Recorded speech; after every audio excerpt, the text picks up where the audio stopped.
What if I told you that we could stop reteaching fractions from scratch every year and we could actually build on foundations from previous years? We often treat fractions like disconnected chapters in a textbook. But in reality, starting back in first grade, students are learning about fractions and we're building that in a continuous narrative all the way, progressing all the way up into 8th grade and higher. Today I'm beginning to map out that progression all the way from first grade up to 8th grade and see how do we learn year by year by year. My hope is that through this conversation you'll be able to better understand what are students coming to you with and what do they need by the time they leave you at the end of the year.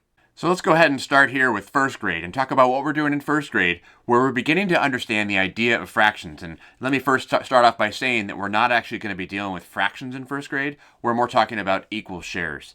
So in first grade, we really lean into circles and we lean into rectangles. For now, I'm going to take a look at a circle though, and we ask students to take a look at circles and let's cut them in half like this.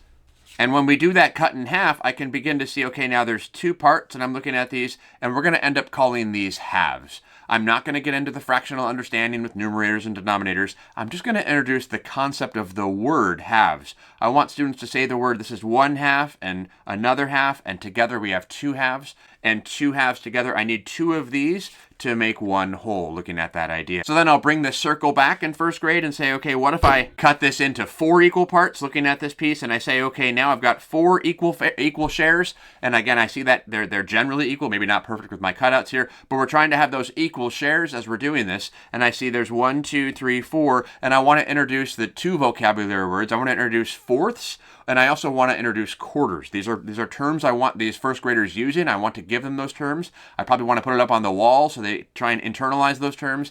Again, we're not actually introducing the word fractions yet. I'm just introducing the idea that if I break a whole into 4 parts, those are now fourths. And again, 4 fourths together, all together, makes one whole. The same thing works when I have this rectangle here. Again, I break this into fourths, and here's my fourths. I look at this, and again, the original piece was right here. If I break it into 4 equal parts, equal shares, again, I have 1 fourth, 1 fourth, 1 fourth, 1 fourth. I'm still not even talking about 3 fourths together. I'm just talking about this idea of that is 1 fourth. How many of these do I need to make one whole? I need 4 fourths.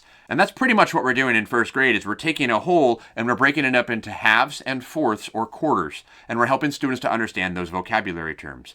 So then we move on to second grade and say, okay, what are we going to do in second grade? What's a little bit different? Well, to be honest with you, we're doing a lot of the same. We're still sticking with those circles. We're still sticking with those rectangles. We're still continuing to use the word half and halves, and we're continuing to use the word quarter and quarters and fourths and those different ideas. But now we're introducing a new one. And as I pull this back again, we can begin to see this is now thirds. If I cut one whole up into 3 equal fair share parts, equal shares, looking at these, I begin to say, hey, you know what? There's 3 parts there. We're introducing this new word as thirds, looking at this idea, this conceptual idea of how many thirds do I need to make one whole. I need 3 thirds to make one whole. Again, I'm not introducing fractions yet. I'm not introducing a numerator and denominator. I'm introducing the vocabulary word of thirds and having students use that, having students understand that. I may have students cut them and understand different ideas. The same thing works when I come into, again, go back into the rectangle. I'm taking this shape, and again, I have my rectangle. And I can break my rectangle into thirds. Again, equal shares, looking at these ideas of thirds and processing through here. We're not introducing the fractional ideas with numerators and denominators yet, and we're really stopping at fourths. Now some folks ask, hey, can we do more? I want to introduce fifths and tenths, and I want to introduce all that. And what I would challenge back with that is, you could. It's not going to hurt students to learn more in first grade. However, it will hurt students to learn more at the sacrifice of other things we're supposed to be learning. So what I mean by that is if you spend a bunch of time introducing fifths and sixths and sevenths and eighths, and you spend all that time in your class, that means you're probably sacrificing time and you're not getting to other things that you were supposed to get to in first and second grade. And I've never heard a first or second grade teacher saying, hey, we have too much time. We have to fill time with extra stuff. Everyone's always saying we don't have enough time. So for your own sake, stop at halves, thirds, and fourths at first grade and second grade, and don't even introduce numerators and denominators yet, because that's something we're going to introduce when we get to third grade. So let's talk about third grade for a minute. So now by the time we've actually gotten to third grade, the students are actually ready to understand fractions a little bit more. They're ready. They're primed and ready. They've been talking about equal shares. They know how to take a whole and break it up into halves, or break it up into fourths, or break it up into thirds, and they have a strong conceptual understanding of that. So now we're just going to take it one step further and say, okay, what are some ways we can write that down? Of course, we can write out the word half, or we can write out the word fourth, but we can begin to write fractions in a different format. We can begin to write fractions like this. We can write it like 1/2, or we can write it like 1/3, or we can write it like 1/4, and we're beginning to see how those fit together looking at this. And really, as I'm looking at this, what this actually is, it's the official format. I'm not going to actually show students this, but I'm really looking at this. It's really going to be fractions in the format of 1/b, looking at that. And that's going to be a unit fraction, but it's that same idea of here's my 1/2, here's my 1/3, here's my 1/4. And I would challenge you to try not to say 1/2, 1/3, 1/4. Of course, we can slip up every now and again, but the more I go back to the conceptual understanding of what does that actually mean, it means I have 1/2 of something, or 1/3 of something, or 1/4 of something. And in that sense, something else we do in this grade is we really lean into number lines. They've been talking about number lines with whole numbers for a while. So if I think about this idea of how do I represent 1/2 on a number line, well, I can come into here in a number line and I can take a look at this and say, okay, well, if this is 0 and if this is 1, I'm breaking that up into 2 equal parts. So to break that up into 2 equal parts, here's 1 part, here's 2 part. So 1/2 fits right there on the number line. And it really gives me that visual understanding that 1/2 is in fact a number. It's not two numbers, it has a meaning, it has a value. And again, 1/3, I come into here and say, okay, as a third grader, I want to know that 1/3 here is 0, here's 1. And I want to break this up into 3 equal parts, 1, 2, 3. And the nice part about that is we have those equal shares, the same equal shares we've been using in grade 1 and grade 2. So then 1/3 is going to live right there, 1/3 and then 1/4. Again, from 0 to 1, and I can kind of go into here and say, okay, we've got 1, 2, 3, 4 equal shares, equal parts. And again, if I continue to use the same words we used back in first and second grade, I'm helping to bridge, helping to use the prerequisite skills. I'm not teaching things in silos. I'm saying, hey, I know you learned this last year. How do we help to kind of go to the next phase of where we are? So then 1/4, I go into here, here's 0, here's 1, 1, 2, 3, 4, awesome, so 1/4 lives here. And this is a great starting point for us to understand conceptually, where do things belong on the number line? These are all between 0 and 1, where do they balance out, and looking at some of these aspects. And then the next step in third grade is to go from this idea of 1/b to a/b. And again, please don't try and actually say a/b to your third graders, but the idea that we're having this idea that what if I have a different number in my numerator? What if I'm looking at this? And I can come into here, and a great way I can explain this is kind of coming into here and saying, okay, 3/4. We're going to look at this 3/4. Where would that belong on that same number line? And we're going to use this. We're going to use what we just built upon, with that idea of 1/4. Where does 1/4 build upon on my number line? So here's my number line, and we're coming into here, and I say, okay, here's 0, and here's 1. And we're talking about fourths, right? It's talking about fourths.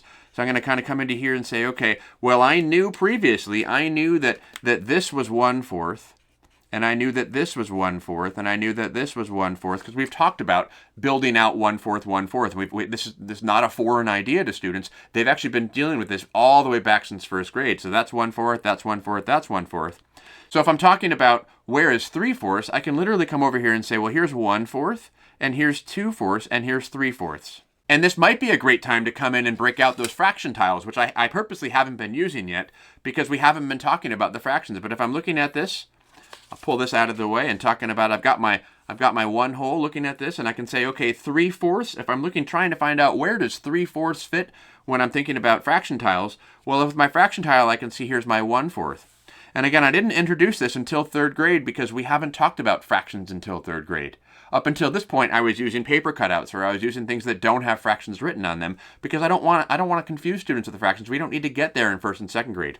Now, the time we're in third grade, I can talk about, well, there's 1/4, and there's another 4th, and there's another 4th. So I'm looking into here and I'm saying, okay, so really I have 1, 2, 3/4. So 3/4 lives here. This is literally 3/4 when I look at that. And I'm talking about fourths as the size of my unit, not just as a random word called denominator. And if I come back to my number line and compare that over to here, again, I'm comparing my number line to my tiles, to my model. These are visual models. In third grade, we're really big into visual models, not using equations and all sorts of different tricks yet, not using any rules, but I'm understanding. So 1/4, 2/4, 3/4 is going to be kind of here. 1/4, 2/4, 3/4 is going to be here. So we see it's the same general representation. And again, it's that idea of A over B. Again, please do not show your third graders A over B. That's more for the teachers to understand that I could have that idea of 1 over B. Looking over to here, here's my unit fraction looking at this, or I can come back and say, actually in third grade, we can build on that unit fraction and use it to build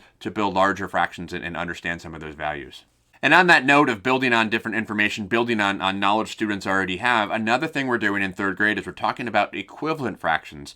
Now we're talking about equivalent fractions in the way that we want students to visually understand what's equivalent. We're not just saying, hey, let's find this rule, multiply the numerator by this, multiply the denominator by this. We're trying to say, okay, visually speaking, looking at this, do we see that 1/2 is the same as 2/4? Looking at this, so literally 1/4, 2/4 is the same as 1/2. We're not yet getting to the rule in third grade to multiply the numerator and denominator by the same value, to multiply by 1 whole. We're not getting into that. We're just talking about, are they the same value? And I might have students begin to draw that out also. So what that might look like over here is I might have a student begin to draw out, okay, go ahead and show me visually that 1/2 is the same as 2/4. So what that might look like is I might have a student come over here and show me that this is 1 whole. They divided 1 whole into 1/2, and maybe I shade in 1/2. Maybe I do this as a nice visual model. And then I want to show that that is equivalent to 2/4. But one of the pieces we need to lean into, and we've been doing this actually in grade 1 and grade 2, is we need to be able to understand that we're talking about the same whole, but it's especially important we're talking about the same whole when I'm comparing fractions. So if I'm talking about the same size whole, and I come into here and say, okay, here's my fourths, and I want to compare and say, are they the same value if I go into here? If I talk about 2/4, so here's 2/4 and 2/4. So we see that 1/4 and we see that 1/2 are really the same amount shaded in. Different ways we can look at that. I can bring back my circles and do it that way too. But in third grade, that's what we're doing. We're beginning to see, okay, what does a visual representation look like? And can we begin to see, hey, these two fractions have equivalent values. They're the same amount of space filled up. And then we can begin to say, okay, would it be the same? Oops, now that I'm saying this, I'm looking down here. That should actually be 2/4. Sorry about that. But now that I'm looking into here, I can say, as we're looking at, what if it was 3/4? Is 3/4 the same as 1/2? Well, let's go back to our tiles. Now we can go back to, I like putting this 1 out here to show that's the whole, but we're going to look and see, is 3/4 the same as 1/2? So here's 3/4, and then here's 1/2 with these nice fraction tiles we have, and I can see that they are not the same. I can see, hey, 3/4 is not the same. I could even go a different route and say, okay, is 1/3 the same as 1/2? And we can get into processing into here and saying, okay, is 1/3 the same as 1/2? And we're beginning to ask students about why would they be the same or not, and looking through here. So it says 1/3 and 1/2, and I'm looking over to here, well, how about 2/3? So they're not the same. So 1/3 is not the same as 1/2, and 2/3 is not the same as 1/2. And in fact, it gets a little bit tricky when I'm looking at this, because I actually see that 1/2 is actually longer than 1/3 in this particular representation. And that can be a little bit confusing if I don't really lean into the idea that really the third or the 3 and the 2 are the denominators. And the denominators really are thinking about, okay, how many pieces did I cut this up into? And that's a piece we've actually been leaning into in first and second grade a little bit. The more pieces I cut it into, the smaller the pieces will be. If we haven't gotten to that point in first and second grade, we really need to make sure we're understanding that now, that the more pieces I cut this whole into, the smaller those pieces will be. And that's going to be one of the most complex pieces we're talking about in third grade, is we're beginning to say, can I compare two fractions that have the same numerator but different denominators? And can I do that visually? Can I do that with different ideas? And understanding that 1/3 or 1/3 is going to be smaller than 1/2, because in this particular case, we have one of a smaller piece, and in this particular case, we have one of a larger piece. So we're kind of talking about what that denominator does. And then we go another step further and say, okay, what if I have the same denominator? So let me show that.